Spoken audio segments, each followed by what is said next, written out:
me see.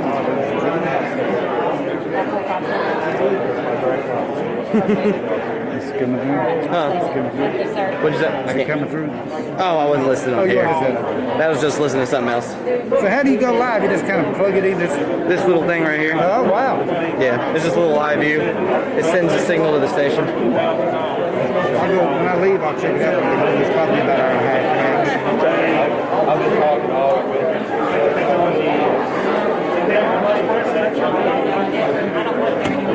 We've had, I've had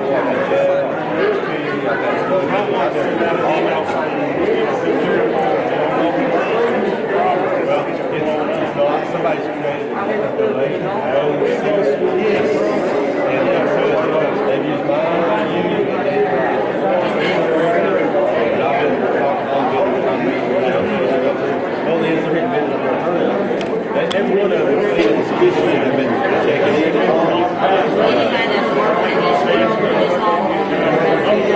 I'll even talk to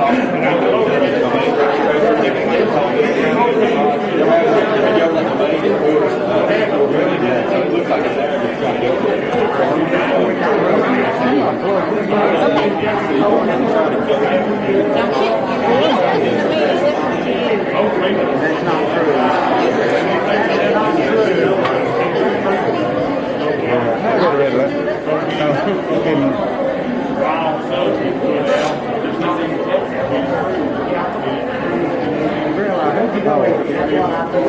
Usually start off saying the slanted flow is killing me on a bounce. Yeah.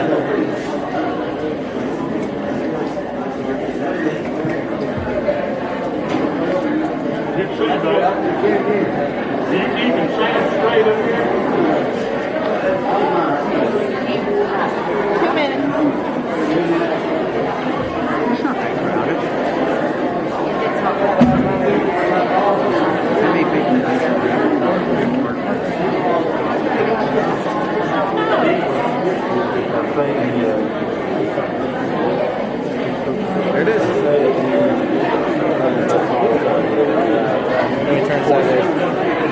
I hope I remember how to do this.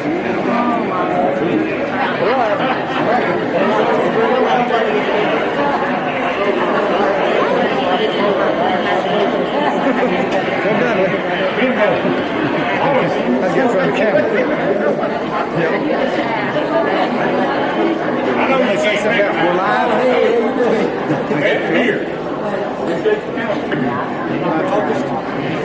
I think that we are going to live here at the Roane County Board of Education meeting at Harriman High School. So join us on Facebook Live, TV12.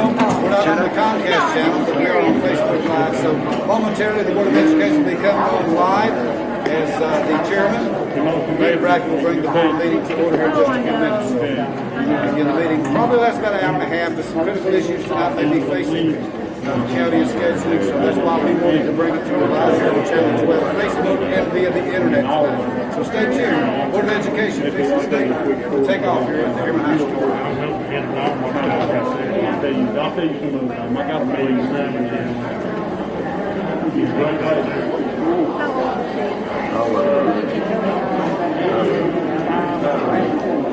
He's been sick for a while.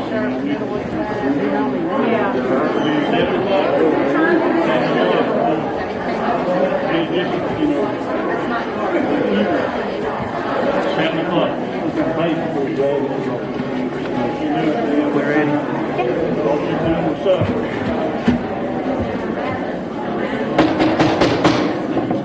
I'd like to call the September meeting of the Roane County Boards of Education to order. I ask that you stand with me for a moment of silence, followed by the pledge.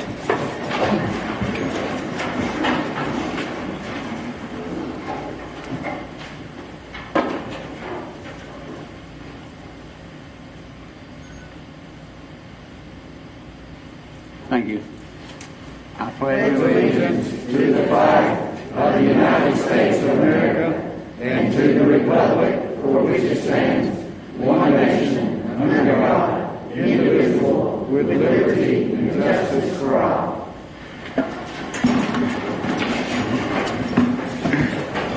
Before we call the roll, I'm going to welcome some visitors tonight. We got 3 members of the Ray County School Board here, Mr. Bimbo McCauley, John Mincy, and Dale Harris. We have Mr. Wade Summers from Morgan County. So, welcome. Madam Secretary, call the roll. Mr. Cox? Here. Ms. Hamilton? Here. Ms. Jackson? Here. Mr. King? Present. Mr. Miller? Here. Ms. Orne? Here. Ms. Tate? Here. Mr. Taylor? Here. Mr. Wright? Here. Mr. Brackett? Here. First item is adoption of regular consent agendas. Need a motion? Make a motion. Have a motion, Mr. Cox. I'll second it. Second, Ms. Jackson. Mr. Cox, anything? No, sir. Ms. Jackson? No, sir. Mr. Chairman, Mr. Wright? I'd like to make an amendment to the agenda, the committee appointment to be put at the last. You mean after the election of the chairman? Yes. Would that be D? That'd be D.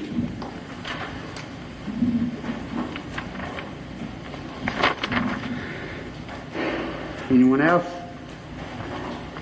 All those in favor say aye. Aye. All those opposed, likewise. Ayes have it. Approval of minutes from August 13th, 2020 board meeting and August 25th workshop to review the workshops and review the self-evaluation. Have a motion? Second. Have a second by Mr. Cox. Mr. Miller, anything? No. Mr. Cox? Sir. Anyone else? All those in favor, say aye. Aye. Those opposed, likewise. Ayes have it. Now we come to the hearing of delegations on the agenda. Is there anyone here that wishes to address the board? Let me read this before you start. The board will now open the floor to those individuals or delegations who wish to address the board. If there is a group present, please select one representative to speak for your group. Please state your name, address for our record, and keep your comments to 3 minutes or less. This will be the only time that individuals from the floor will be allowed to speak unless a board member yields the floor to them. To protect the board's legal process as well as each individual's rights involving complaints or issues affecting school system employees, the board cannot hear a verbal complaint against an employee. In the event you're here to voice a complaint against a school system employee, I direct you to School Board Policy 5.501.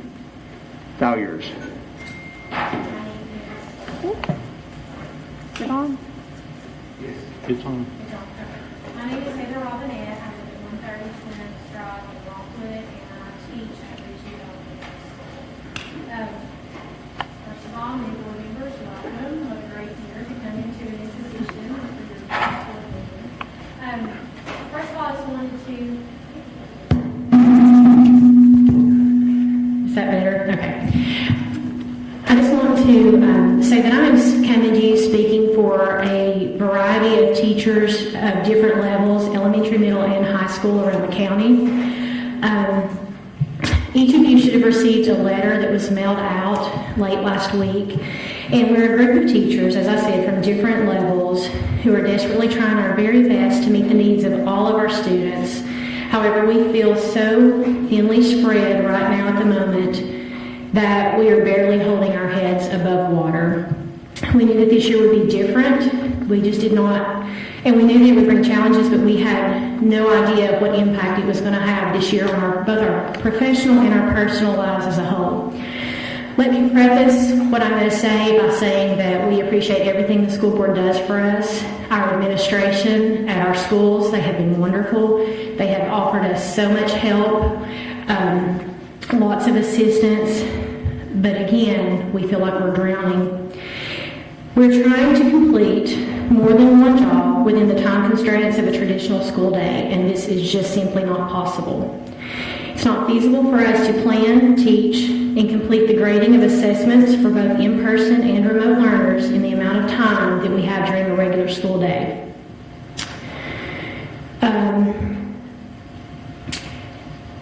We need to take into account that we are trying to teach students in class, teach remote learners, and also not just remote learners with internet access, but we are being required and asked to meet the needs of students who do not have internet access by way of a flash drive, uploading assignments that have to be carried back and forth to and from home. We are working extremely long hours.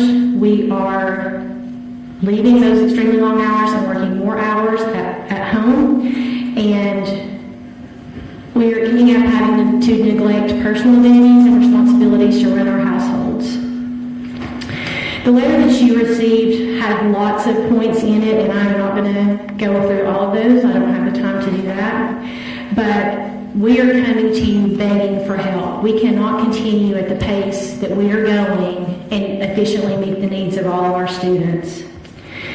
We as teachers as a whole, we are tired. We are into 1 month barely of our school year, and we are tired and we are worn down and we feel like we are drowning, and we are coming to you as our school board to help us, to offer us some solutions.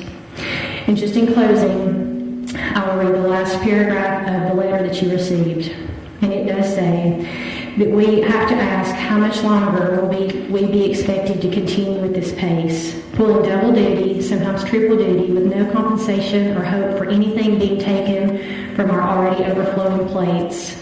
As teachers, we are going to rise and to meet challenges head on. This statement was proven true more than ever last spring when we had to switch gears without warning and figure out how to meet the needs of all of our students at home. We did that. In the spring, we didn't have time to plan. However, there has been time to plan for this school year. And in fact, we knew last May that the school year was going to look drastically different this year. As many have said recently, teachers and schools are building the plane as we are flying it. We are coming to you asking for your help in building this plane. We appreciate the work of the school board. We know that, like us, you have much on your plates. We are coming to you and asking that you take into consideration everything that you hopefully read in the letter, all of the points that were brought to you in the letter. We chose this profession of education to educate young people and make a positive difference in their lives, and that is our passion as educators. Please help us find a way to be able to do just that. If we continue down the current path that is set before us at this pace, we fear that we will be extremely ineffective and we will fail our students. We are asking for your help.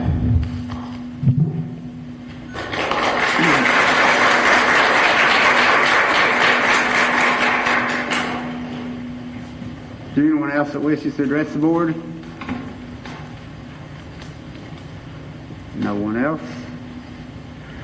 We will go to the reports, the director's report. Mr. Chairman and members of the board and folks in the audience, I just want to take a few minutes to alert you to a couple different things.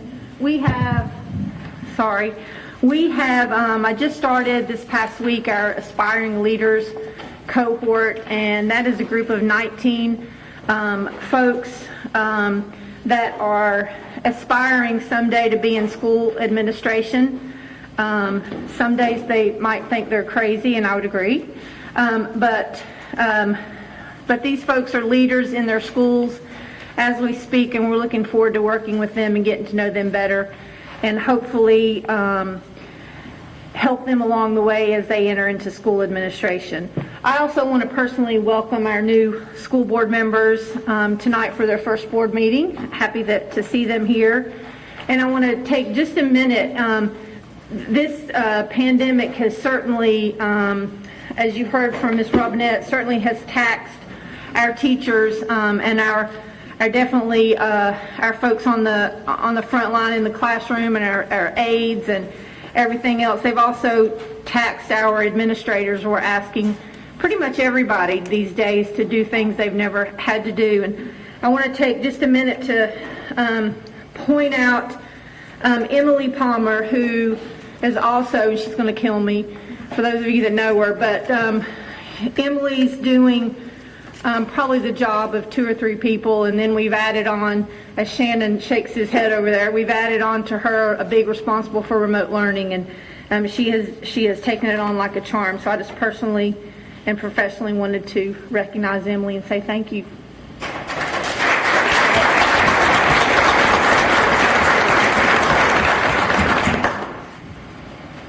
That's all, sir. That's it? That's it. That's all I Anybody got. have any questions about the director's report? Business manager's report? Thank you, Mr. Chairman. want to welcome the new board members. And actually, I'll need to update the signature for the chair. Actually, to update the vendor and payment check. That's my report. Thank you. Facilities report. Mr. Chairman, I'm going to call on Lee Maines to give us an update on our 2 projects we have going on. Well, really more than 2, but 2 big ones. The Olive Creek Middle School project plans are complete and been submitted to the fire marshal. I anticipate 4 to 6 weeks for review, and then we'll be putting it out for bid. That ends bidding sometime in mid-November for that project.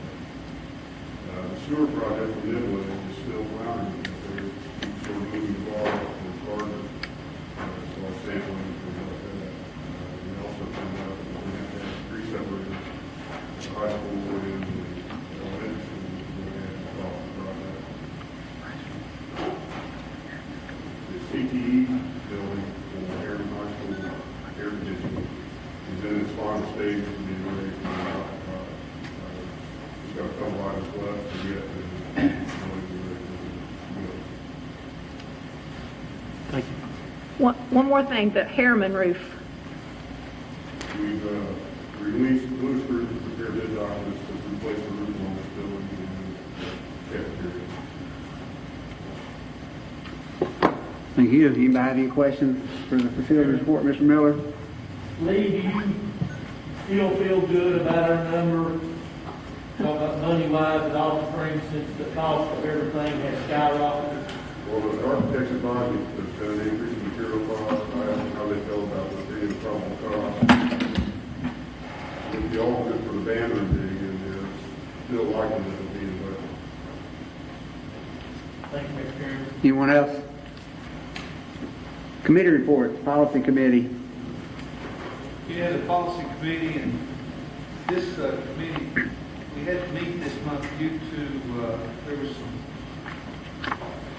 policies that needed to be brought up because of things that are happening with COVID this year. And so we have those all in your packet. And then some of them are in there for second reading also, so please be aware of that.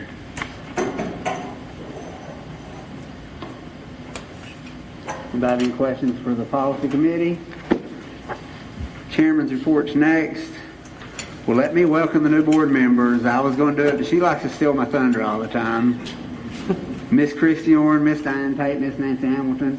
I asked them what I needed to call them, but they didn't. They said they didn't care, so. The next thing is the October board meeting. It's scheduled for the 15th. We need to move it to the 13th. Is everybody okay with that? That is a Tuesday. It'll be October 13th. I hear no objections. Here at 7 o'clock. Here at 7 o'clock. I keep thinking we can quit coming to Harriman eventually, but not yet. All right, I need a motion to approve all the reports. So moved. Have a motion, Mr. Wright. Second, Mr. Cox. Mr. Wright, anything? No. Mr. Cox? No, sir. Now we come to the old business portion of the agenda, and I'm stepping out of my chair. Mr. Chairman, Yes, sir.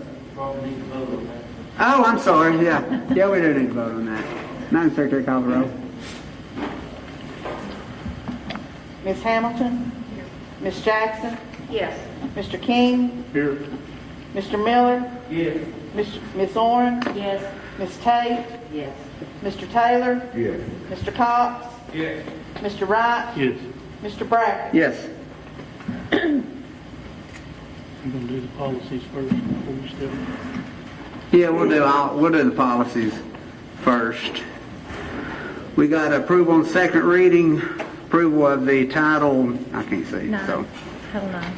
Title 9 and sexual harassment policy 6.3041, second reading, that is a new policy. And approval of revised student discrimination, harassment, bullying, cyberbullying, and intimidation policy 6.304. These are both for second reading. I need a motion by Mr. Cox, I'll second it. second by Ms. Jackson. Mr. Cox?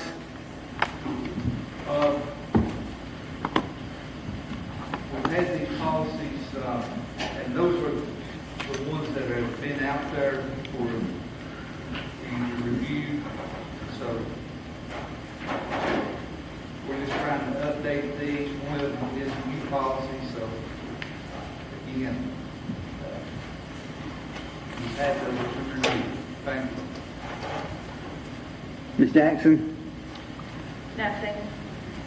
anyone else have anything on the food policy? Chairman? Yes, sir. Mr. Cox, is PSBA still helping us with those? Yes, sir.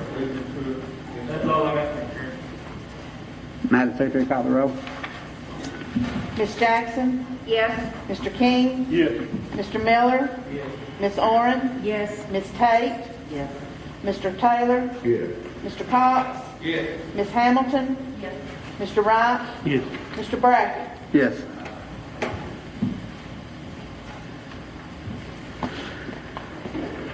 Now I'm gonna step out of my chair. Mr. Wright, you want me to hand this to you, or? No. Okay.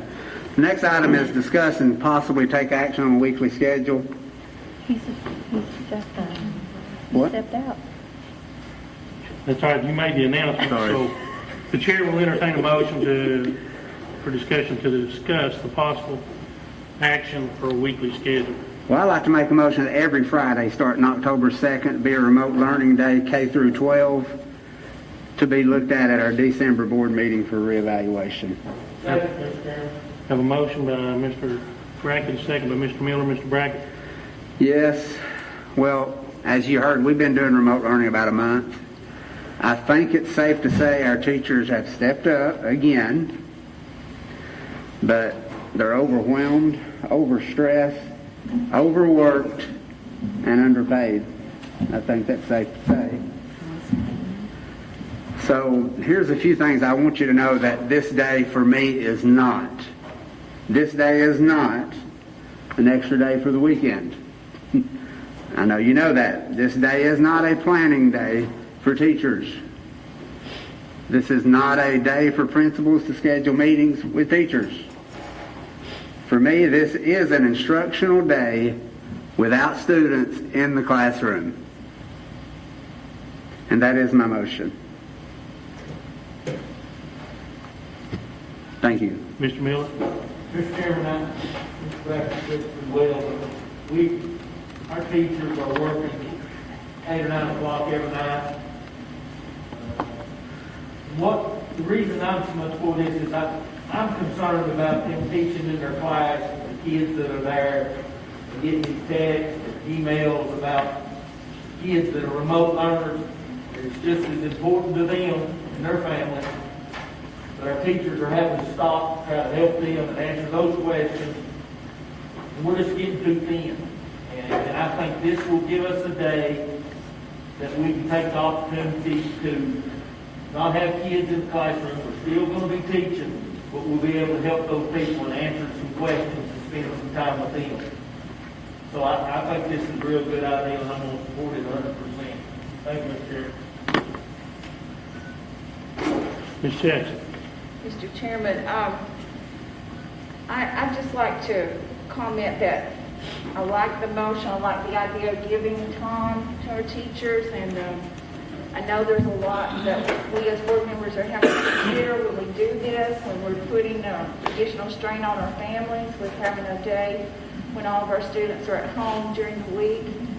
But I feel like at this point, we need to do this to give our teachers the time that they need to get things working as they should work,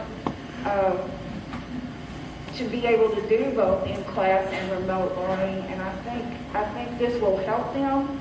One thing I would like to see in the motion, if you would be agreeable to add, is an end date in December of December 18th, and then if we reconsider, Yeah, that's fine. extend that.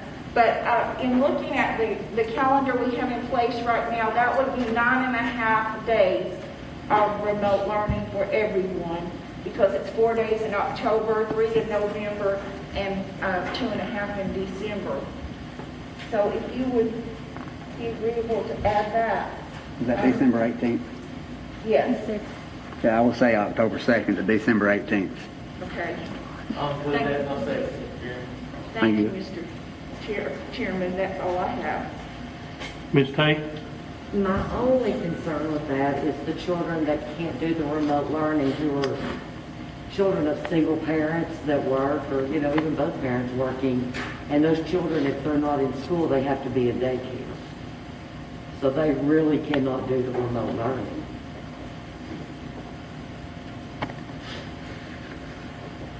Mr. Chairman.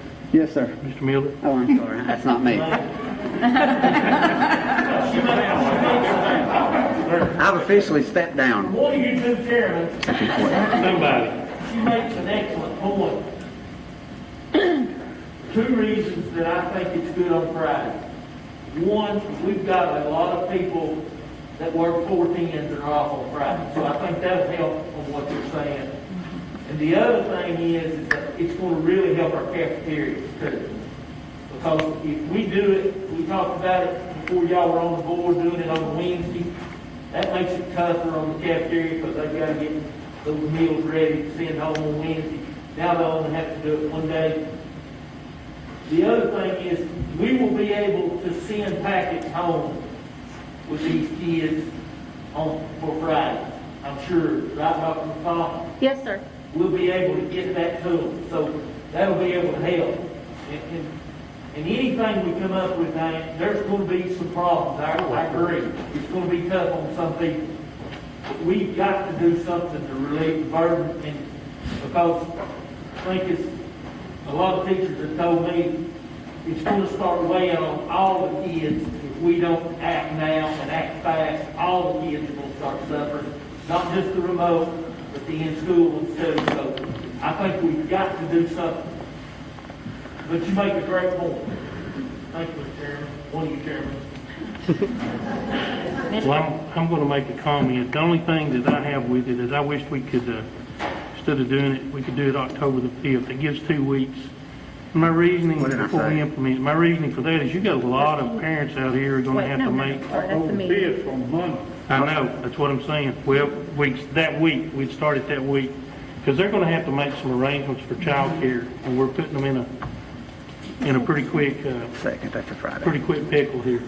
Mr. Taylor? I'd like to hear the director's opinion on this. Well, I'm kind of like everybody here. There's pluses and minuses to it. I know it will alleviate some stress on our teachers, and that's, I know the primary reason why we're looking at doing this. It will add some stress onto our parents. And I guess, so I had a meeting all morning today with superintendents around the state, and just so you know, every superintendent has the same concerns and every teacher is voicing the same concerns. So just know that you guys are not alone, that everybody's really stressed right now. I guess my biggest concern for the students that need us the most, those kindergarten, first and second graders learning to read, that's 9 whatever days, and what'd you say, 10 whatever days of direct instruction that they will miss, and that concerns me. After already, I think what we're seeing is our high-performing students are performing high regardless of the time off in the summer. Our middle students are pretty much where they should be. It's our really lower level students who are falling farther behind, and that's a concern I have as well. So I know the board has to weigh all of those concerns as they make this decision, and it's not easy.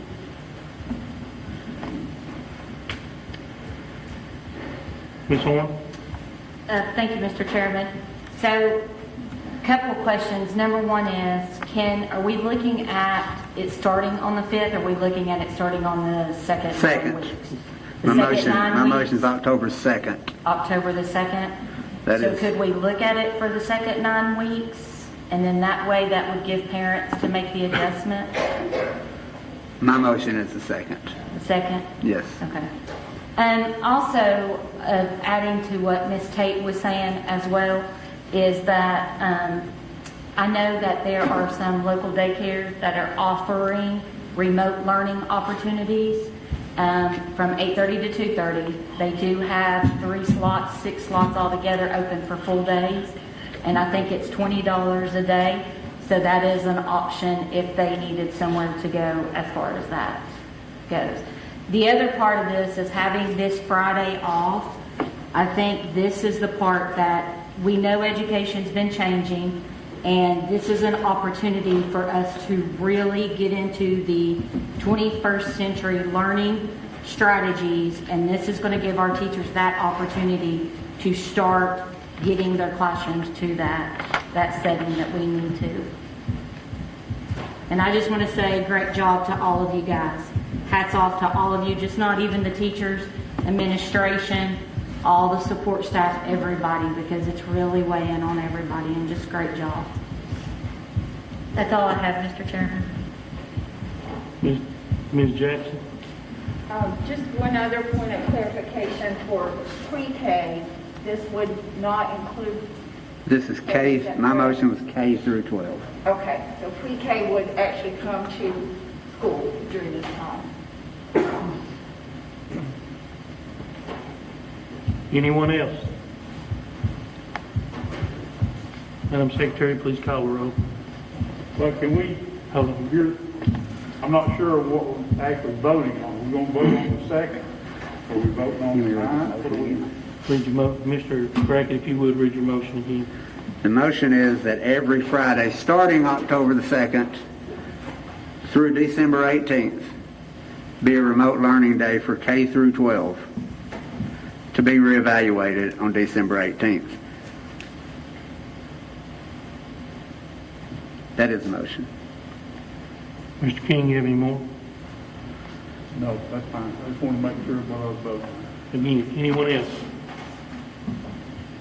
Madam Secretary, call the roll. Mr. King? Yes. Mr. Miller? Yes. Ms. Oren? Yes. Ms. Tate? Yes. Mr. Taylor? Yes.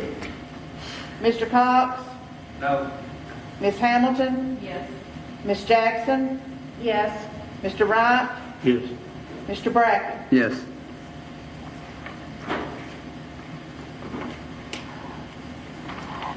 Mr. Chairman, you now have the floor back. Thank you. Mr. Chairman, Mr. Miller? along these same lines, I'd like to make a motion that, starting in the second 9 weeks, that if you decide, whatever choice you make, remote learning or in-school learning, that you will stay in that for those 9 weeks. I'll second. Unless you are quarantined. I think his motion said if you make the It's your choice. choice, not mine. I'm sorry, thank you, yes. I have a motion by Mr. Miller and a second by Mr. Wright. Mr. Miller, anything else? Mr. Chairman, I think that this is weighing on our teachers heavily too. We're having a lot of kids changing, and I understand that, but they've got enough irons in the fire now. I know of one situation where we had a teacher get ready, or two teachers get ready for 2 kids on Friday that they were going to go remote. On Monday they showed up at school. So they stayed till 8 or 9 o'clock at night, got it ready. I just think we need to put it that if you're going, either way you choose, that's what you've got for 9 weeks. Unless you're quarantined for some other reason, that's not your choice. But that's what I'd like to see us do. Thank you, Mr. Chairman. Mr. Wright? I'd like to, can we change the term to medical reason? For a medical reason, just to just quarantine? Because we're coming up on flu. If you get flu, then you're going to be out of school and you ought to be able to do some remote. But I'm like you, if it's your personal choice, then I agree. I'm afraid that if we start expanding it, we're going to see all kinds of reasons. Need a doctor's excuse. I just think we need to put it there. We know if it's quarantine. We know if you get the flu, you're out 3 or 4 days. We get that. You're going to try to learn and do remote learning that way. I don't like to put anything on it because I'm afraid we could see some abuse, and I don't want to see that. Anything else, Mr. Wright? Just a question. Anyone else? Mr. Chairman, on that quarantine, is there also a way that we can make it to where these teachers know exactly when these students are coming back because they're not knowing right now? Just like what Mr. Miller was saying as well with the quarantine part of it.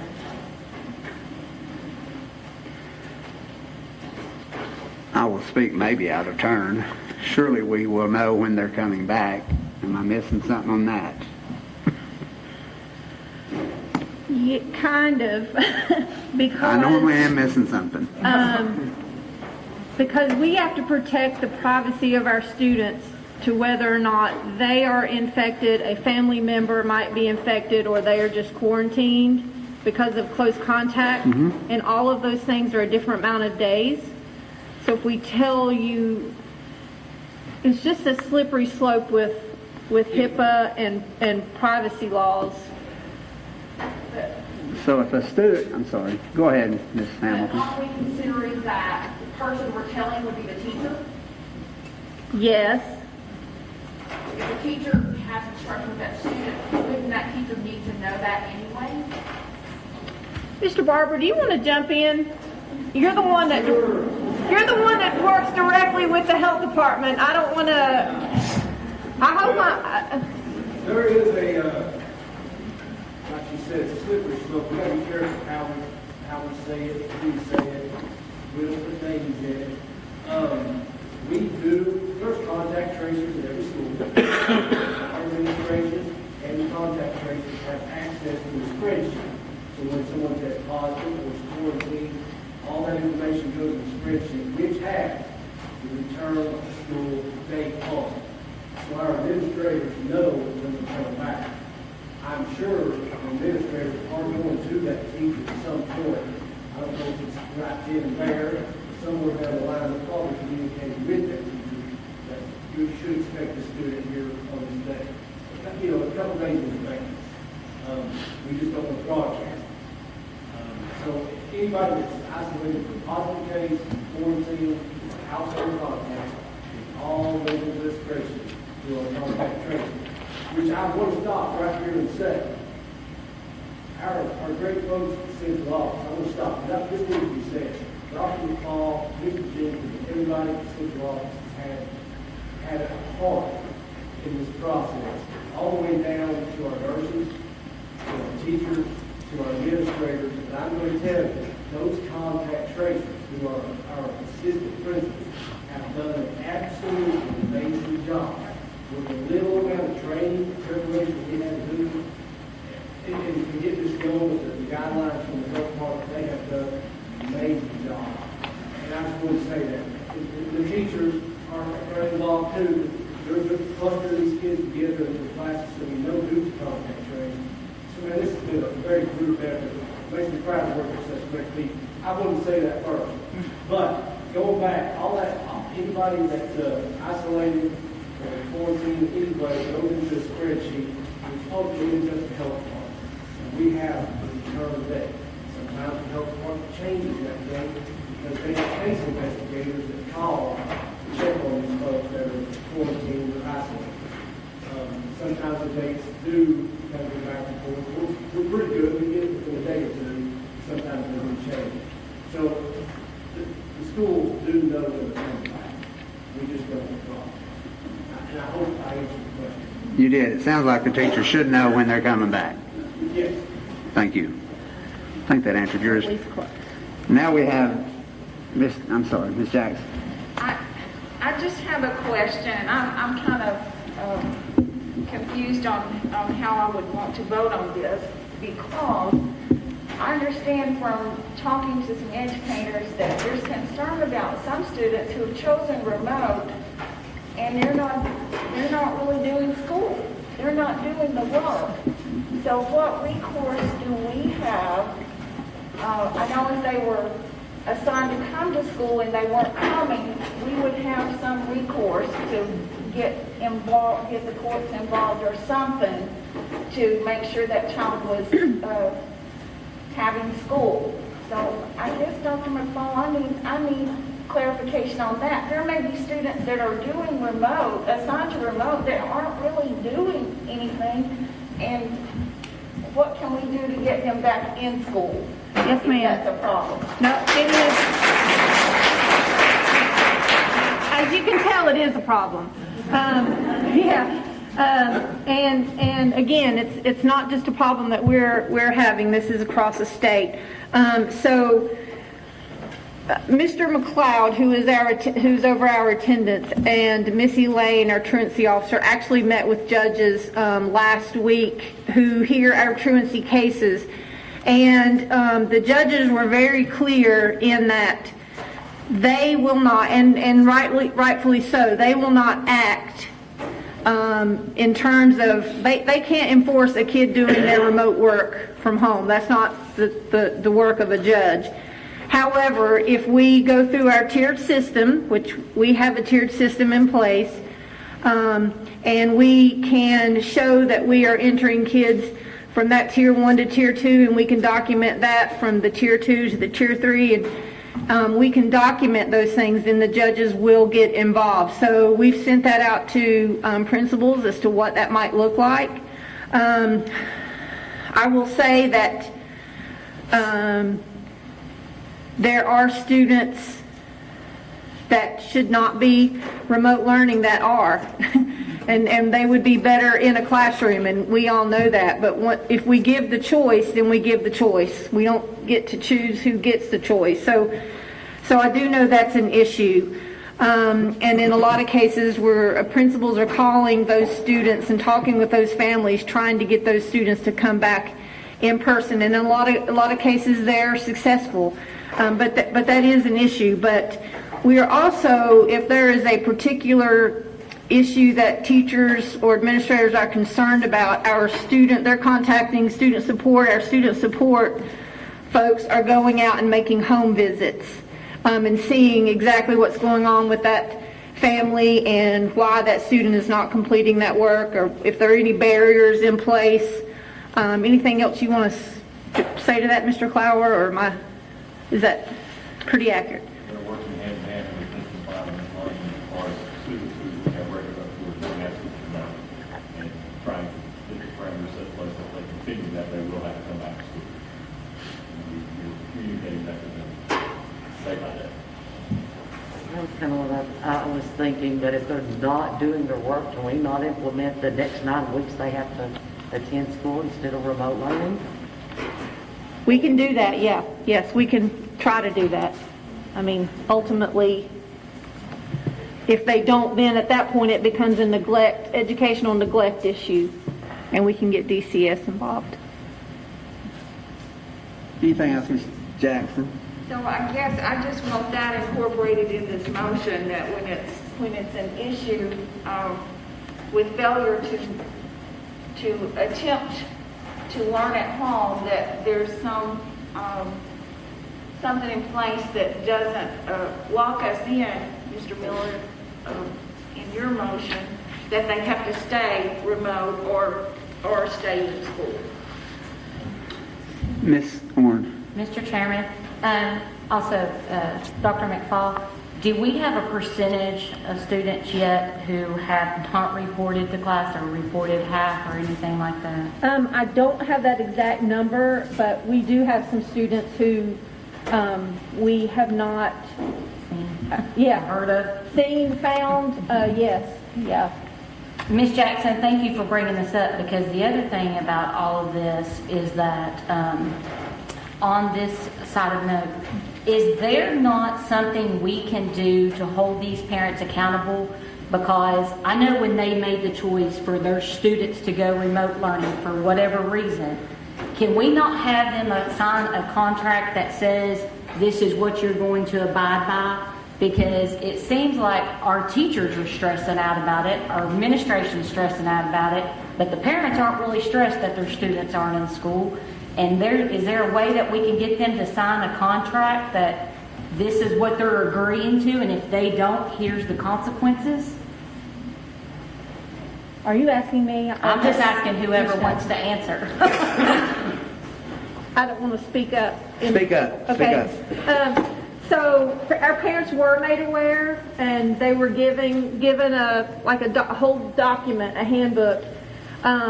The problem with that is it is not enforceable. I mean, there's no way that we have to enforce that, but they were given that information. Okay. Anything else, Ms. Horn? No, thank you. Mr. Cox. Mr. Chairman, I think we ought to, if we're looking at this, we need to separate these motions out.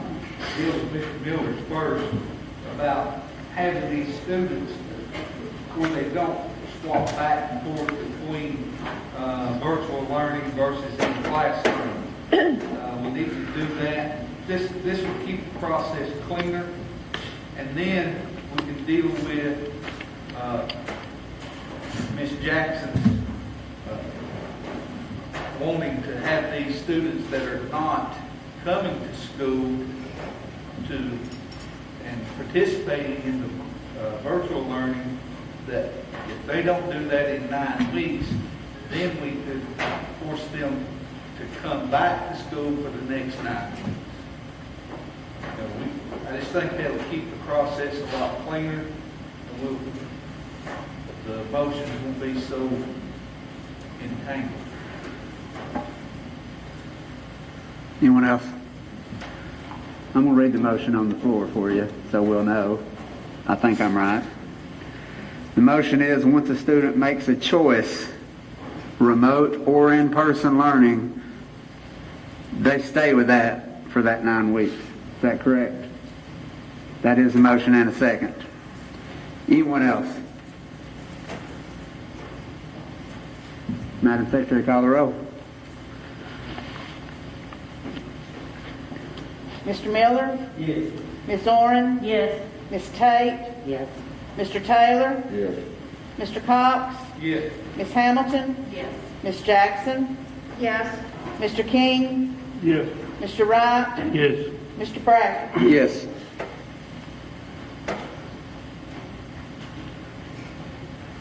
Mr. Chairman, Ms. Jackson? can I make a motion that students who have chosen remote learning and are not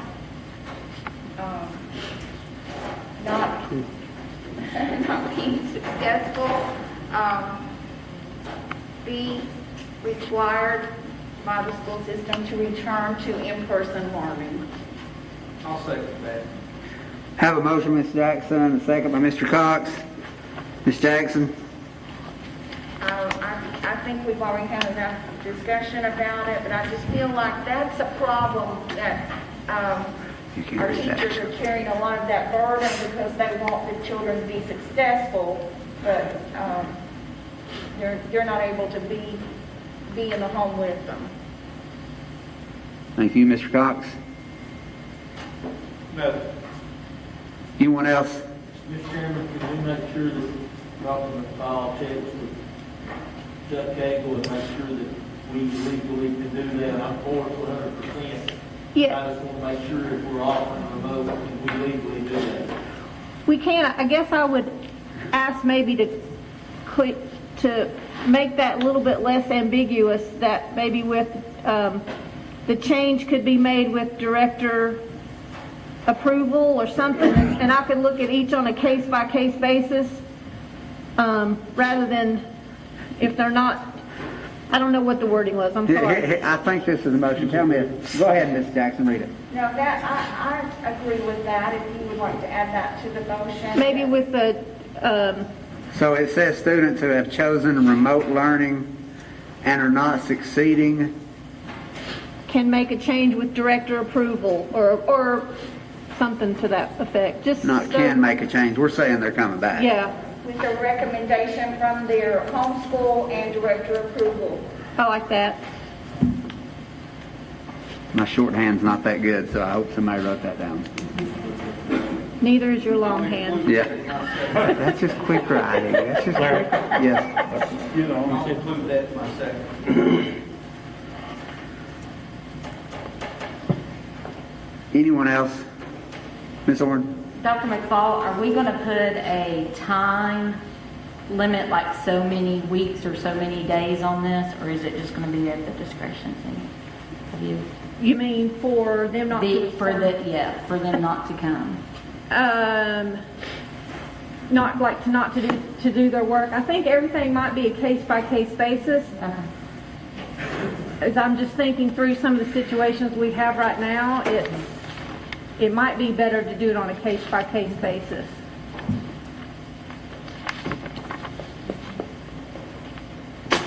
Anyone else? That's the way the motion reads. Okay. Yeah. Do we need to read the motion again? I guess so. Do you have it written down, Renee? I think. Okay, let's try it. Let's try Let's it. try it. Students who have chosen remote learning and are not successful be required to come back to in-school with recommendation from principal and director. Is everybody okay with that motion?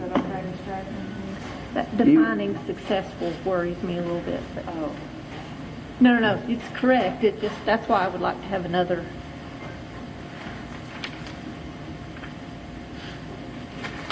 Anyone else? Madam Secretary, call the roll. Ms. Oren? Yes. Ms. Tate? Yes. Mr. Taylor? Yes. Mr. Cox? Yes. Ms. Hamilton? Yes. Ms. Jackson? Yes. Mr. King? Yes. Mr. Miller? Yes. Mr. Wright? Yes. Mr. Brackett? Yes. Now we're going to move on to new business. We have a recommendation. No, see. Let's see. I'm sorry, my paper is really messy. Yes. Discussion of the school calendar. Mr. Chairman, I make a motion that we revisit the school calendar 2021.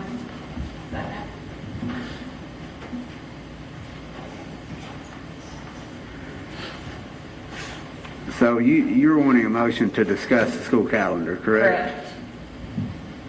And we have a second. There you go. You have the floor. So, re-looking at the calendar, our teachers are exhausted, number one, and I think they need a longer break.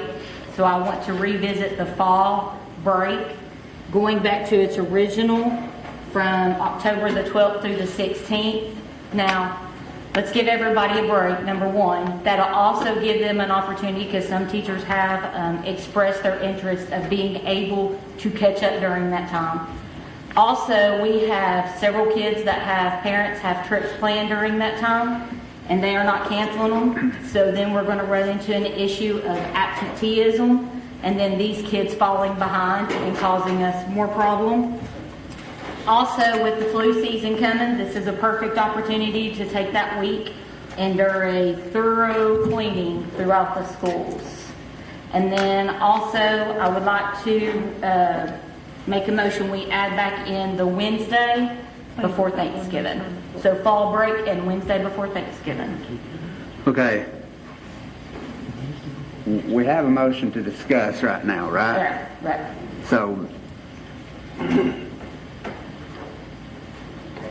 have you made another motion now? No, just those two, the fall break. So you want to and- discuss that? Yeah, fall break Okay. and the Wednesday. Anything else? Nope. Ms. Hamilton. I do think that, I agree with Roane and the things that she has said. I do think when we're looking at this, we're talking about 4 extra days. I think the short-term cost has long-term benefits. We have heard the thread tonight is our teachers are exhausted. The workforce is going to diminish if we don't act now. And so I support this discussion, I support the motion that we consider giving these 4 days back to our administrators and our teachers so that we can have a long-term benefit. And I want you to know we hear you. So thank you for what you do.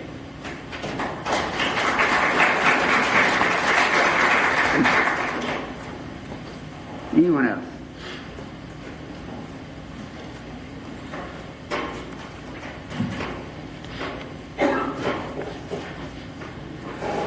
Anyone else want to discuss fall break?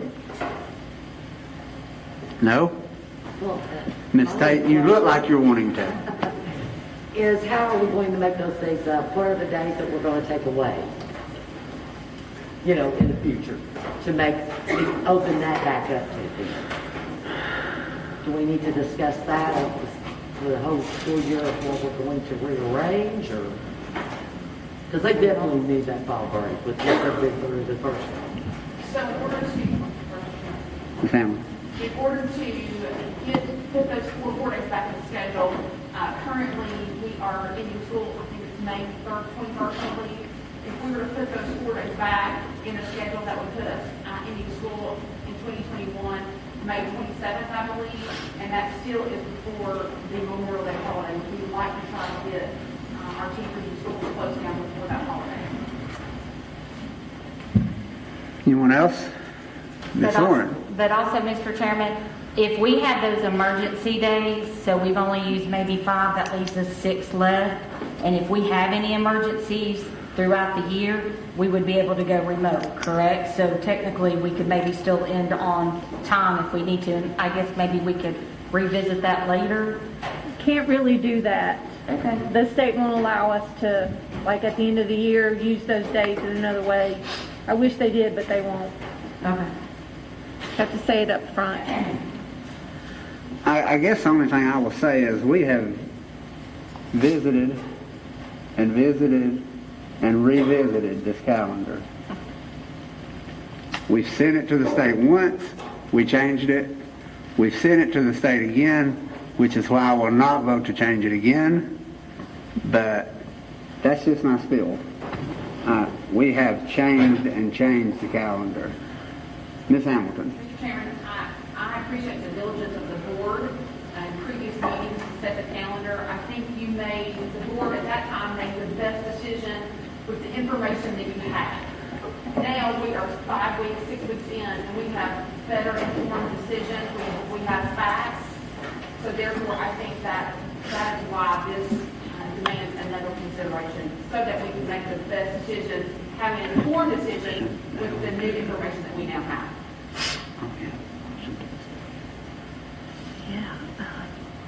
Anyone else?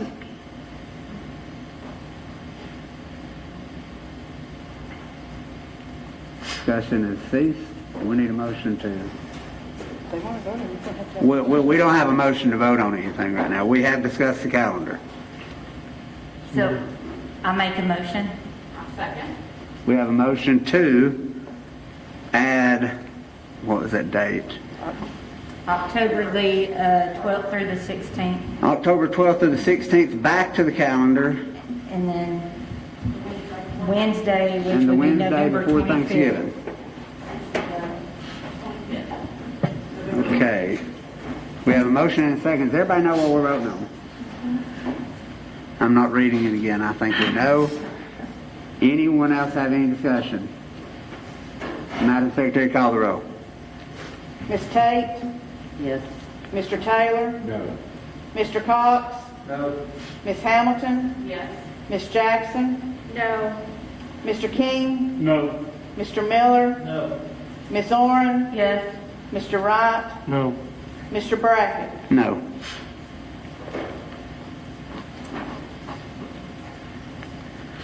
Now I can go to new business. We have 3 policies to approve first reading. Approval of revised enrollment in college level courses policy 4.205. Approval of revised class ranking quality points policy 4.602. Approval of revised graduation requirements policy 4.605. Motion to approve first reading.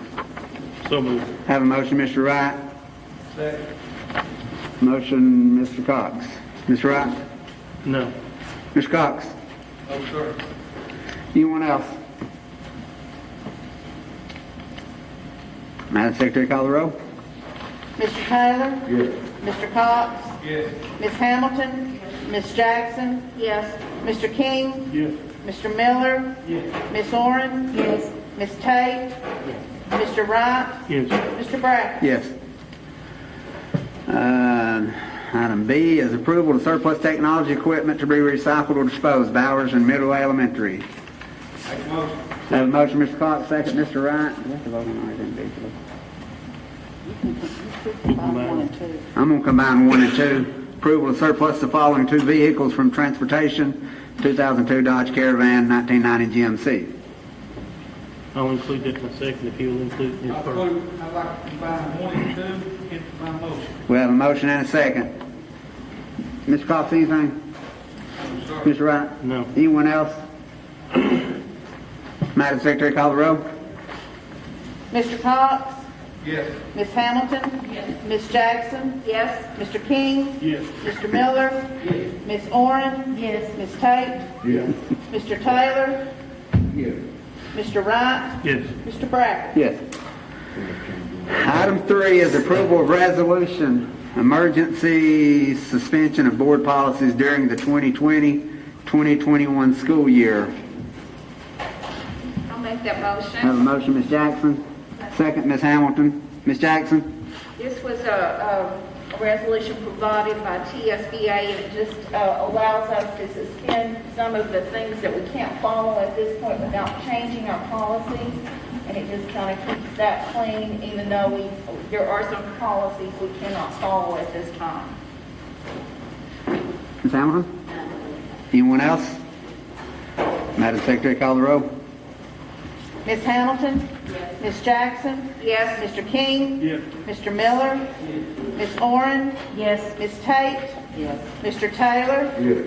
Mr. Cox? Yes. Mr. Wright? Yes. Mr. Brackett? Yes. Okay, go right ahead. Approval of category budget transfers, general purpose school fund 141 and school transportation fund 144, various categories. Make a motion. Have a motion, Mr. Cox. Second, Mr. Miller. Mr. Cox? I yield to Mr. Hartman. What we're trying to do is, we're moving money around within major categories within the general purpose school fund and the transportation fund. The first one on the second page is a request from the school, instructional supply money to equipment. The second item is to cover costs of the notification system, moving money from software and supplies.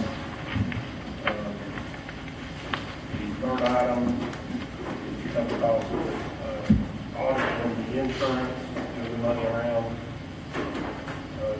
Fourth item is, and the fourth and fifth item are moving money around for additional costs for communication. I have not increased that budget. Last year it got up and went over the budget slightly, so we just moved a little bit of money around. Transportation, we're moving money to cover the cost of insurance.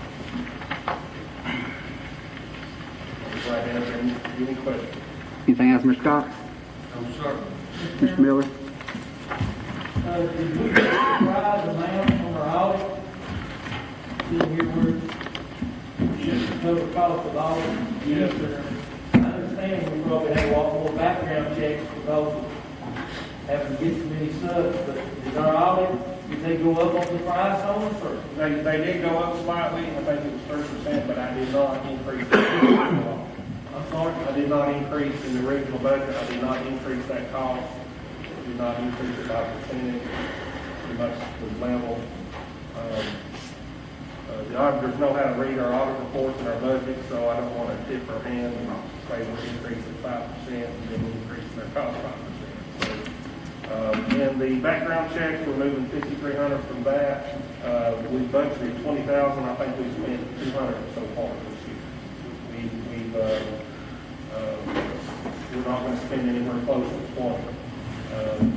We funded in the past couple of years through the grants, different grants, we funded the background costs for all employees. We're covering part-time and full-time employees that the board approved. Anyone else? Madam Secretary, call the roll. Ms. Jackson? Yes. Mr. King? Yes. Mr. Miller? Yes. Ms. Oren? Yes. Ms. Tate? Yes.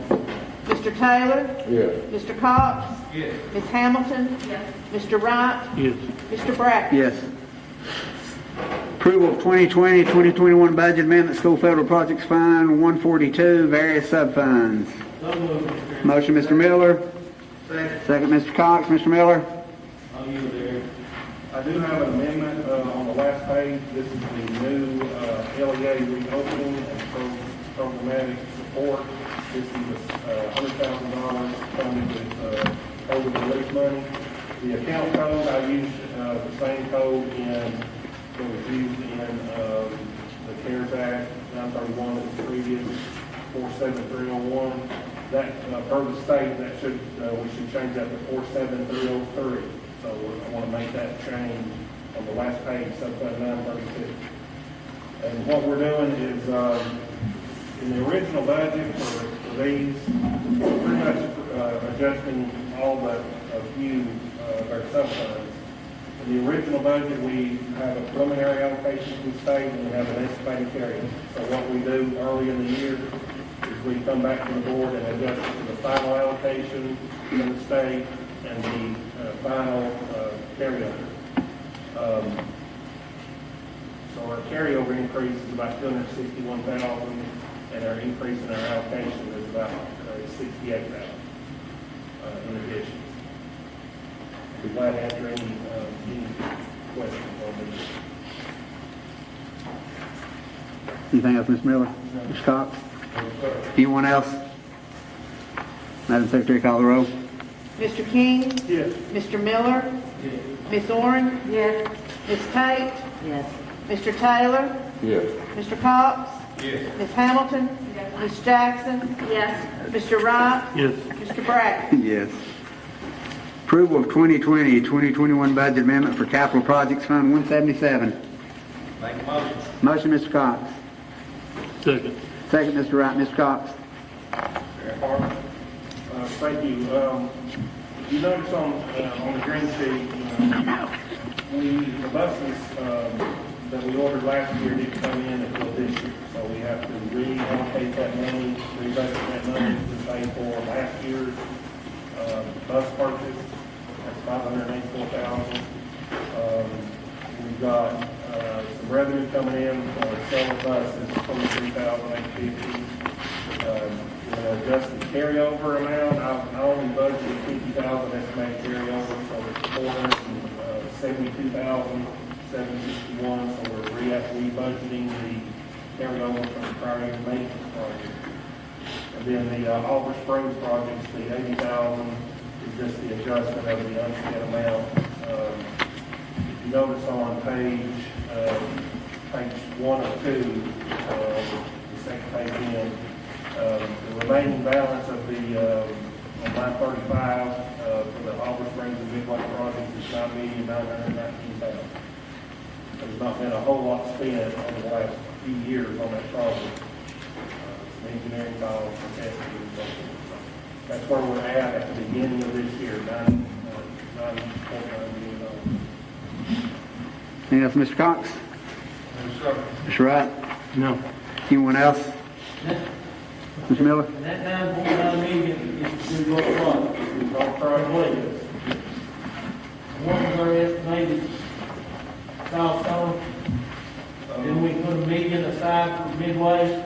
Yeah, that was, it was like a little over 10 million, 10,100,000, I believe, total. We spent a couple $100,000 over the last few years. So, we're going to use 80,000, 575,000 of it towards buses, is that correct? Am I understanding that right? No, it's just, what we're doing is we're decreasing, the initial estimate was $10 million remaining. So that's an estimate of what was left of that funding at the end of the year. So we're adjusting the contributions from the county to transfer over from their capital fund to our capital fund. If you notice on page 2, line 56, building improvements is 71M subfund. We're adjusting $80,575 to get to that 9.9 million. So we're reducing revenue, contributions coming in, and our expenditures going out to match the remaining funds available in that from the county. Anything else, Mr. Miller? Anyone else? Madam Secretary, call the roll. Mr. Miller? Yes. Ms. Oren? Yes. Ms. Tate? Yes. Mr. Taylor? Yes. Mr. Cox? Yes. Ms. Hamilton? Yes. Ms. Jackson? Yes. Mr. King? Yes. Mr. Wright? Yes. Mr. Brackett? Yes. Next up is election of chairman and vice chairman. Mr. Chairman, Yes, sir. make a motion that we elect Mr. Wright as the new chairman and all nominations cease. Have a motion, Mr. Wright. Have a second, Mr. Cox. Anything else, Mr. Miller, Mr. Cox? Anyone else? Madam Secretary, call the roll. Ms. Oren? Yes. Ms. Tate? Yes. Mr. Taylor? Yes. Mr. Cox? Yes. Ms. Hamilton? Ms. Jackson? Yes. Mr. King? Yes. Mr. Miller? Yes. Mr. Wright? Pass. Mr. Brackett? I guess. You give it to me enough already. Okay, Mr. Wright is the new chairman. We need a vice chairman. Make a motion for, which one of y'all, it's Auburn Springs' turn, y'all. Mr. Taylor. Make a motion for Mr. Taylor to be vice chairman and all nominations cease. Have a motion, Mr. Taylor? Have a motion, Mr. Taylor? I'll second that. Have a second, Ms. Oren. Anything else, Ms. Wright? No. Ms. Oren? No. Madam Secretary, call the roll. Ms. Tate? Yes. Mr. Taylor? I'll pass. Mr. Cox? Yes. Ms. Hamilton? Ms. Jackson? Yes. Mr. King? Yes. Mr. Miller? Yes. Ms. Oren? Yes. Mr. Wright? Yes. Mr. Brackett? Oh, yes. Now we have committee elections per the new chairman. It's kind of unusual, but I think we're in an unusual year. And I think it's important that we look at some things, and so you teachers understand, we saw your letter. We also understand the issues you put forward. My experience in administration tells me that oftentimes those who are best suited to offer solutions are those who are facing those trials.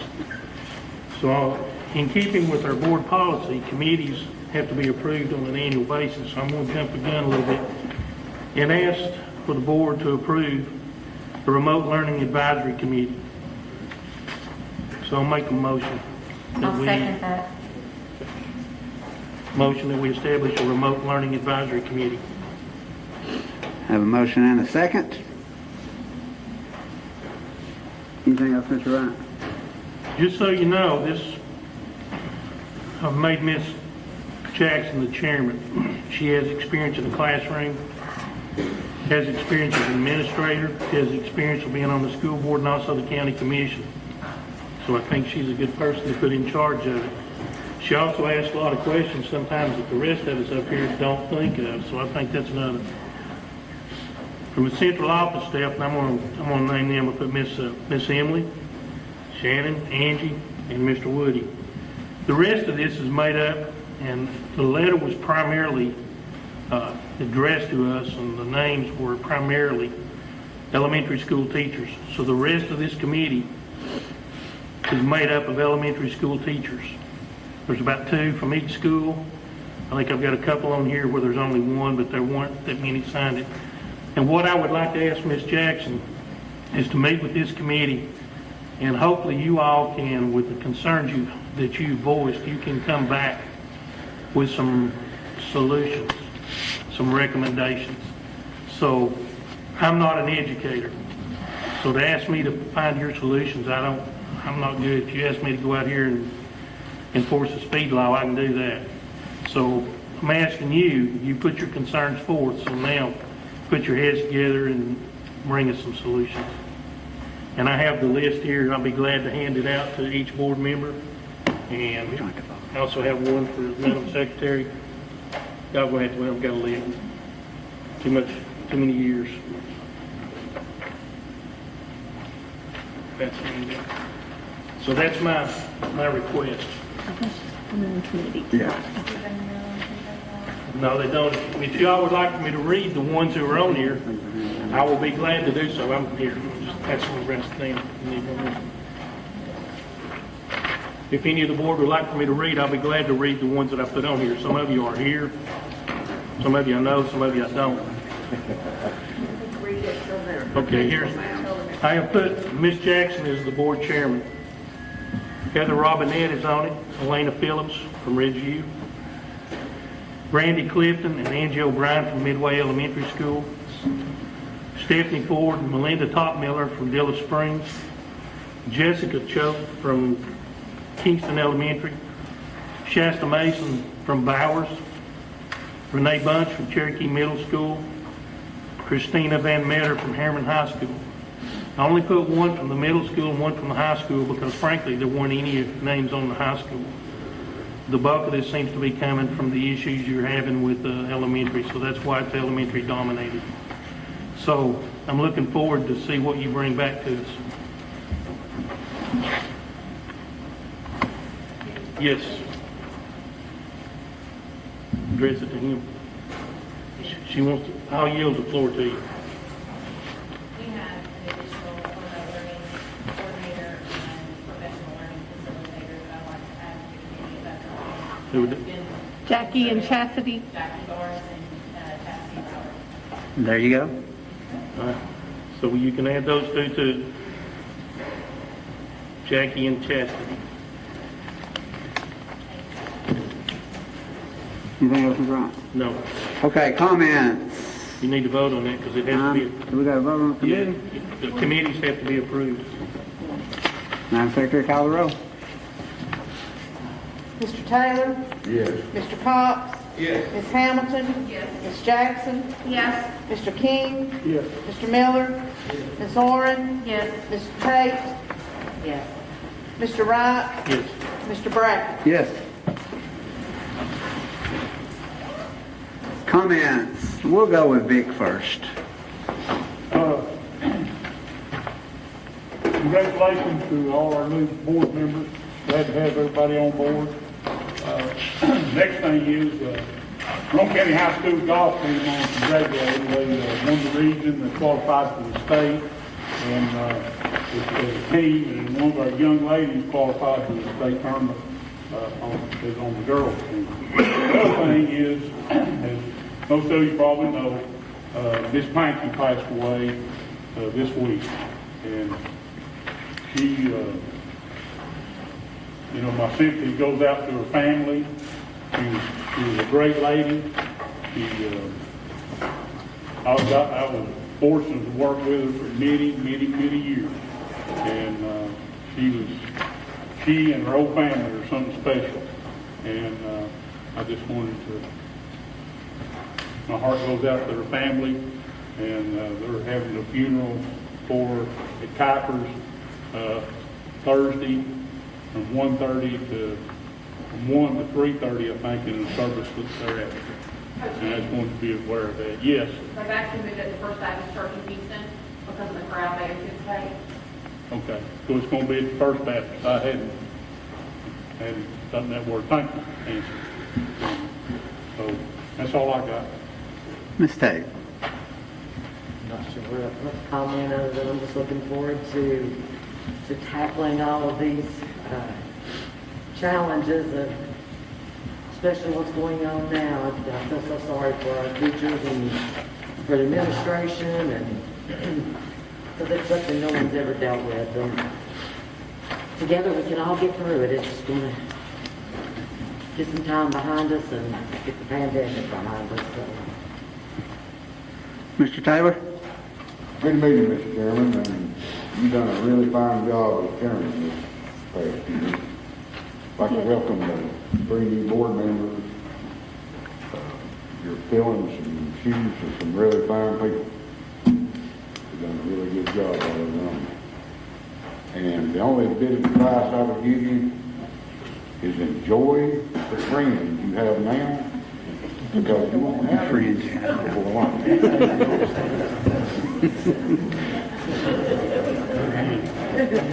Anything else? Miss Oren? I just want to thank everybody for the opportunity, and I just want to say awesome job to the teachers and administration and Dr. McFall in leading this county and being, looking forward to the future and how we're going to move this county forward in the next few months and the next year. And we'll get through this. Don't worry. We will get through it together. We'll work out the bugs, and just thank you guys. Ms. Hamilton? I just want to say thank you for allowing me to be a part of this incredible group. Over the last 6 weeks, I have talked to teachers, administrators, board members, and thank you for the warm welcome. And at Roane State, we talk a lot to our students about resilience, and I just want to say thank you to our teachers and administrators, our board, and our central office staff who continually demonstrate that. The examples you're setting forth for our students make a difference. And so thank you for what you do, and I'm just honored to be here and to work toward building quality education in our county. Thank you. Mr. Miller. I'd just like to welcome the new board members. Glad to have you on board, and I know you'll all three do an outstanding job, and we are glad to have you. I'd like to thank Wade from Morgan County and the three board members from Roane County for coming. Appreciate you coming. I know you set good nothing on me without having to listen to this. Mr. Brackett, you did a fine job as chairman. Condolences to Mr. Wright, Mr. Taylor, and I want to thank all the teachers and administration for the fine job you do. I know how much time and effort you put into it, and I know this has been rough. And y'all done a tremendous job, and we all appreciate it. Thank you, Mr. Chairman. Mr. Cox. I'd just like to welcome the new board members, say congratulations, and also congratulate Mr. Miller and Mr. King for winning their election. And Brackett, you passed, so that's the only thing I want to tell you. Danny, hope you pass.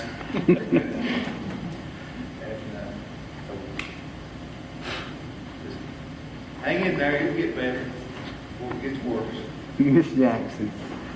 Mr. Chairman, I'd like to thank you for the fine job you've done this year. I especially loved when you could use students with the pledge, and you did a great job of pulling in kids from sports kids, and not just that, though, academic students from each area. And I really like that anytime we can have our students be a part of our meetings. I'd like to welcome our new board members. I need to talk to our county historian and see if this is accurate, but to my knowledge, there's only been 4 women up until this election that have served on the Roane County School Board. In my recollection, that's Jane Harmon, Margie, Eric, Kim Nelson, and myself up until this point. And now I'm serving, there are 4 of us serving on the board at the same time, and there's only been 4 ever up until this point. So welcome to the board. I'm sure we're all going to learn a lot as we go through this process together. I'd like to other guys from Roane County for coming tonight, and Wade Summers, we appreciate you coming and evaluating our process, and hopefully we'll learn from your recommendations. Thank you. Mr. Wright. I'd like to welcome the new board members too. We're finding out this is some hard decisions. To the teachers, out there assisting, we appreciate what you do. I know sometimes you don't agree with our decisions, but know that we support you. And I think even before I became on the board this last time in 2012, you got some raises when the rest of the county employees didn't. And I know Mr. Miller and some of the board members at that time took a lot of grief over that, and it carried on for a few years. So this board does support you. I'm looking forward to the recommendations from the committee, what you might think that we can do to help you. Mr. Brackett, you did a good job, even though you put me on the spot a few times. But I want to tell you one thing too. I don't know about the rest of you, but I miss those chairs at the board. These are starting to get a little hard. But I appreciate you, and I appreciate what you've done in controlling the meetings and going forward. And look, we're in a tough situation. And quite frankly, for you teachers, we need some parents to step up and do their jobs. That would help you all a lot too. So, but that's not anything that we have any control over. Anything about it? I just also want to welcome the 3 new board members, and also, in case you do not know, the TSBA has canceled the annual convention in November. I know I had some information in your packets. I don't know, I've been asked, I don't know if there'll be any virtual, remote, I don't know anything about that, but I'm just going to inform you it has. Mr. Brackett, I have enjoyed having you sitting here on my right. You have done an outstanding job as chairman, going through some of the things we've had to go through. You've had to go through this year. That's some that no chairman has ever had to go through. And I think you have done an outstanding job. And